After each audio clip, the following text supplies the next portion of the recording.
Thank you so much. Beautiful. Did you catch all the lyrics? Okay, go home and live it. That's all you need to know. Oh, we are talking about embracing change. It's kind of hard when the change comes that you don't like, isn't it? I remember some years ago a friend contacting me. She had taken a fall on an icy sidewalk and fractured her ankle just above the ankle bone. And of course, she went to the doc and he told her what she should do, put a cast on it, put her on crutches, and told her to stay off it for any number of weeks. Well, when she called me, it was about 5 or 6 weeks later, and she said, Laurie, this isn't going well. My ankle, I am in so much pain, it's not healing. Would you pray for healing for me, and would you do some healing work with me? So we got together, and we sat down and we talked. And what came out as I listened to her is, well, I have to tell you, my friend is a definite type A personality. From the moment she gets out of bed in the morning till the moment she falls in bed at night, she is go, go, go, every moment of the day. And when she told me about her fall and her ankle problem, she said, well, I just don't have time for this. After 2 days, I got rid of the crutches. I've just been hobbling around as best I could. But I am in so much pain, my ankle's not healing. And I went back to the doctor and they took more x-rays. And now what was a simple fracture has morphed into something more, and I need surgery. So pray for healing, because I just have to hurry up and get through this. We have a problem, don't we? Embracing change. Being in the process of change. You know, if she had relaxed and allowed herself to be in the process of change and healing with her ankle, she would have healed much more quickly and much more easily without all of the pain she wound up enduring, not only through the fracture, but through the subsequent surgery. We have a tendency in our culture to resist change, and certainly not to embrace it. Yeah, I've been noticing the last couple of weeks how out of sync we are with nature's processes. Think about it. When it gets too dark to do anything, do we relax and unwind and rest and sleep? Of course not. We turn on the lights. We turn on the computer. We turn on everything we can because we're resisting that natural process of light and dark. Look at how we force nature to conform to our needs and our convenience in so many different ways. And you know, technology's given us a lot of advancements and a lot of convenience, but it has robbed us of a great deal of important internal transformational work. Because when we go within, when we embrace the process of change, when we work with it and move through it, that's when transformation happens. Real and profound transformation. You know, change doesn't come into our life just to mess us up for a while and for us to slog through it as best we can and then pick up the pieces and get on with it. When change comes, that is Spirit saying, stop. Pay attention here. There is something going on here that can be profoundly important to you if you embrace the process. Some of you have taken the Keys to the Kingdom class with us, and Reverend David Owen Ritz talks about change and embracing change and looking for the good in situations that might not be so welcome in our lives. And his answer to those situations is to look at it and say, this too is good, this too is God, and I demand to see the blessing in it. Very much what you sang for us this morning. What is the blessing in it? Well, if we charge through change, we're never going to discover the blessing. We're never going to get the gift of deepening personal and spiritual growth.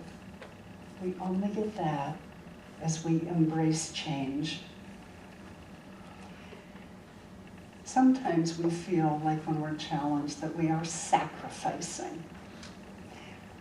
The core of the word sacrifice, when you go back to where it came from, actually means to make holy. So as you're experiencing a change or a trauma or something unwelcome in your life, take a step back and look at it and think, okay, how can I be with this process? How can I be with this change in a way that makes it holy, in a way that blesses me, and by the way, in a way that blesses people around me?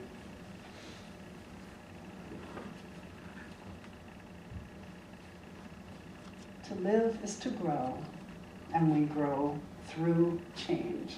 Think about your life. How many times have you grown and expanded personally and spiritually when everything was going smoothly and wonderfully? If I'm really honest with myself, in the easy times of life, they were not the times of personal spiritual growth. And while we resist those changes that force us to sit up and pay attention, that's when not only growth, but deep personal transformation is taking place. Oh, but we fear those moments, don't we? We fear change. We fear anything that shakes up what's familiar and what's comfortable.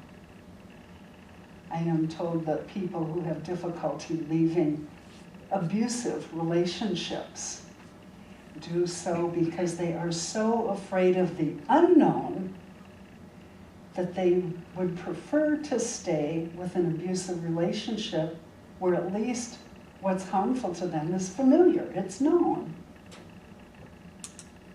That fear can really stop us in our tracks, can keep us from moving forward, can keep us from embracing change and the potential of transformation. I appreciate your guitar, Tim. Did everybody see what Tim's guitar says? You gotta stand up and show us.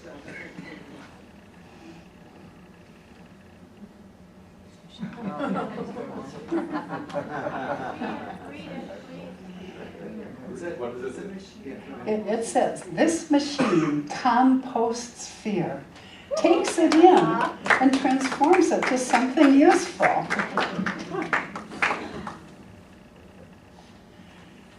Keep that in mind when you're faced with those challenging situations.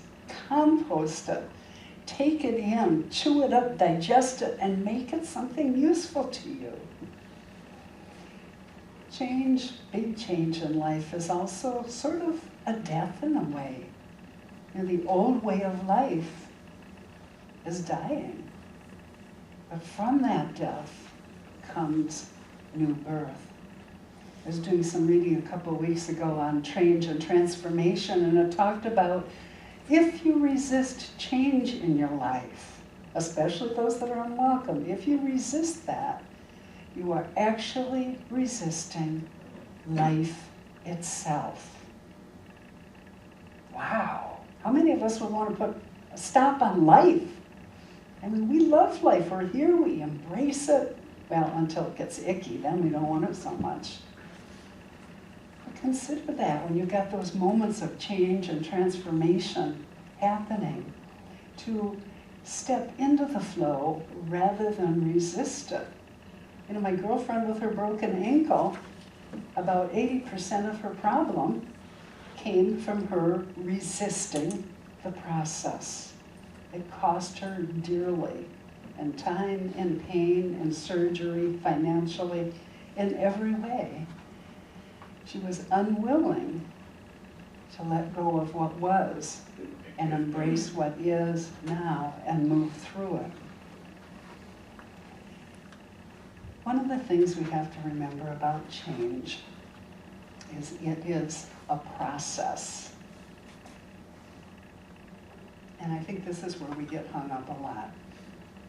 You know, if we are going through life and we get to the point where a change is imminent, we're faced with a change, we just want to get through it and get it over with.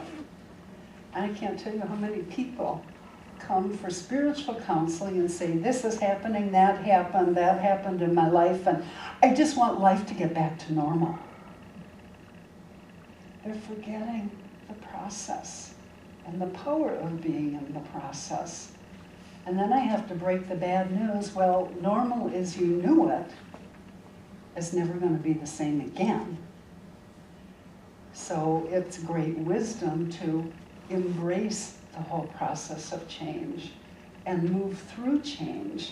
Being divinely guided the whole way, we forget that. We forget that we're never alone.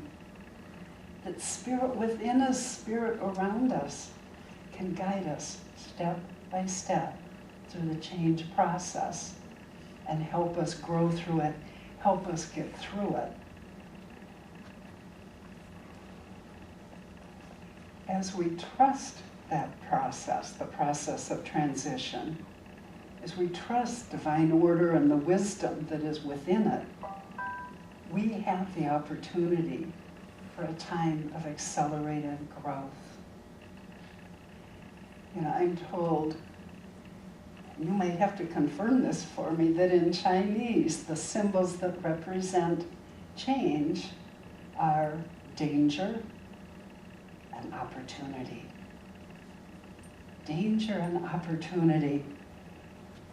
Or put another way, we can embrace opportunity that arrives on the wings of change.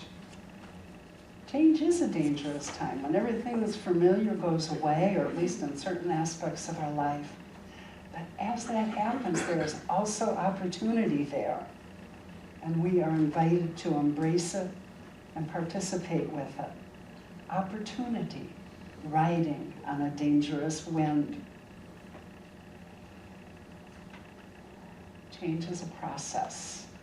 And the process has 3 stages.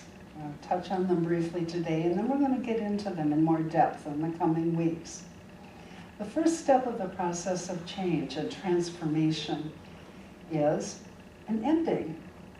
That time of letting go, that time of recognizing that what was has come to some kind of a conclusion. The endings in our life are pretty obvious. Sometimes they slap us in the face, sometimes they knock us down flat. We're pretty good at figuring out when something has ended. Then the second step, and this is the one we struggle with, is the void. What was has ended.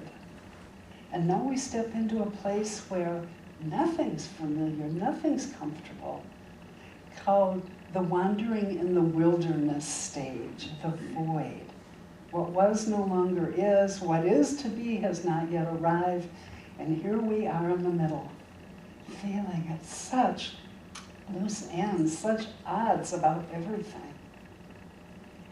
This is the most powerful moment of our time of embracing transition and change, for it is in the void that those profound insights, that deep healing can occur if we grant ourselves the grace and the peace and the time to be in it. And from the void emerges the new beginning.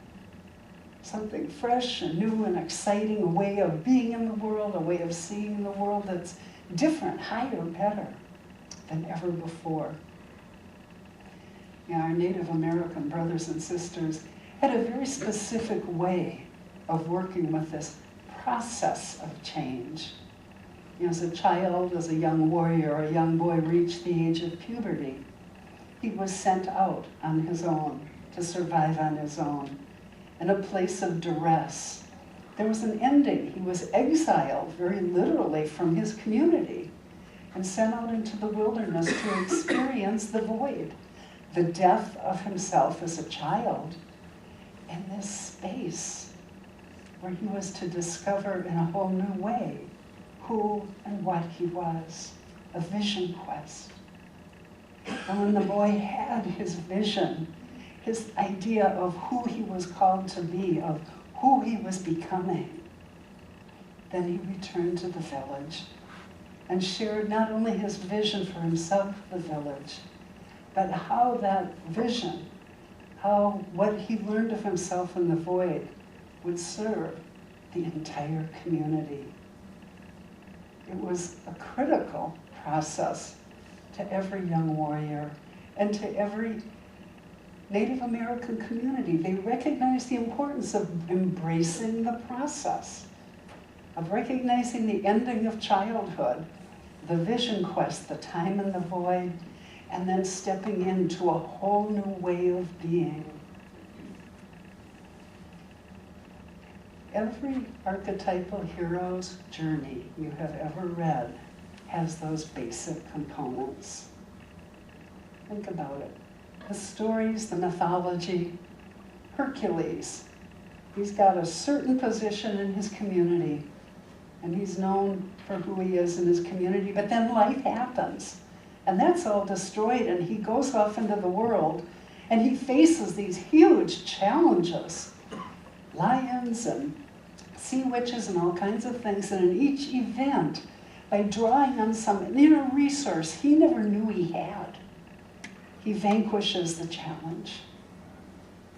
And ultimately, in his case, after many years, he returns to the town of his youth, a whole different person. And he's recognized as he returns to his hometown as somebody that has been through the process of change, and as a result has something valuable and important to bring to the entire community. You, and you are the hero of your own archetypal journey. As you look at the changes that challenge you, as you embrace them, as you boldly step into the void, whatever that looks like for you, as you grow through the process and become more than you have ever been before, not only for yourself, but in ways that bless your greater community. We have a powerful example of this if we turn to the Bible. You know, we've just been through the whole Easter time process. And there's a vignette in the story that speaks to this whole process very eloquently. I mentioned fear a moment ago, and the human reaction to fear is to fight or flee. When Yeshua the Christ went to the Garden of Gethsemane, he took his disciples with him, and then took 3 of the disciples and went deeper into the garden for a time of prayer. Along came the priests and the temple police, which were very real then, to arrest him. What happened? The priests and the temple police show up. Most of the disciples flee. Science tells us that's about right. You fight or you flee, right? Most of them fled. As they approached Jesus, Peter pulls out his trusty sword and starts brandishing it about, and manages to sever the ear of one of the servants for one of the temple priests. He goes into fight mode. His buddies all fled, but he's gonna fight. But those aren't the only 2 responses to change and transition. And Yeshua proceeds to demonstrate for you and me very succinctly the 3rd response. The first thing he does is chastises Peter. He says, those who live by the sword will die by the sword. Well, history bears that out again and again, but what he's really saying is, whatever you put out in the world will come back to you. And then he gently heals the severed ear. And then he sacrifices himself. He gives himself over to the temple police. He gives himself over to this whole process that resulted ultimately in his death for the purpose of making it holy. Because as we talked about on Easter Sunday, without is death. Without the crucifixion, there would be no resurrection. By embracing the process, by giving into it, by being in it, by working with it, Yeshua showed us how to be in the process of change, and how, being in the process of change, we will come through it, changed and transformed in ways we couldn't begin to imagine. He chose not to resist. He chose not to fight. He chose not to flee. He chose to embrace the process of change. What change is going on in your life? Maybe now, maybe you've recently been introduced to a change. Maybe there's a change coming up. Change happens. It's a fact of life. We've all been around the block a couple times. We know that. The better we are at dealing with change, by embracing it and accepting it and allowing ourselves to be in the process, ultimately, the more joyful and successful and fulfilled we will be in our personal journey and in our spiritual journey. When those moments of transition, of change come, remind yourself, this is a process. And by being in the process, that is where profound transformation takes place.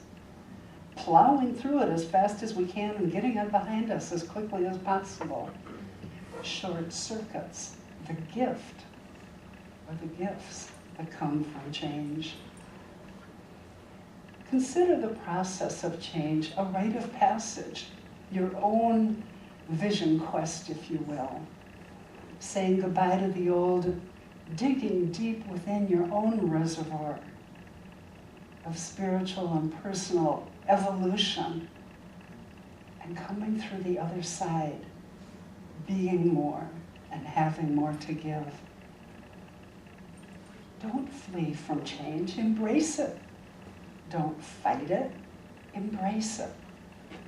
For that is the aspect of the process that will most richly bless us. In every moment of change, we are the potential hero of our own life story. Leaving the familiar world, venturing into unmapped territory, encountering the dragons of fear and self-doubt, engaging in fierce battles, ultimately discovering the treasure, the wonderful gifts of freedom and power that each transition promises if we have the heart to take the journey. And as you embrace the process, know this: you are never alone. That loving intelligence that created you will be with you, is with you always, every step of the way. And all you need to do is turn within and open yourself to the divine guidance you need in the moment. Let's take a moment now to revisit our affirmation for the day. As we know this truth together on a deeper level. Centered in infinite intelligence, I embrace the process of change in my life, knowing that divine order, wisdom, and growth are unfolding in ideal ways now. I am at peace, and so it is.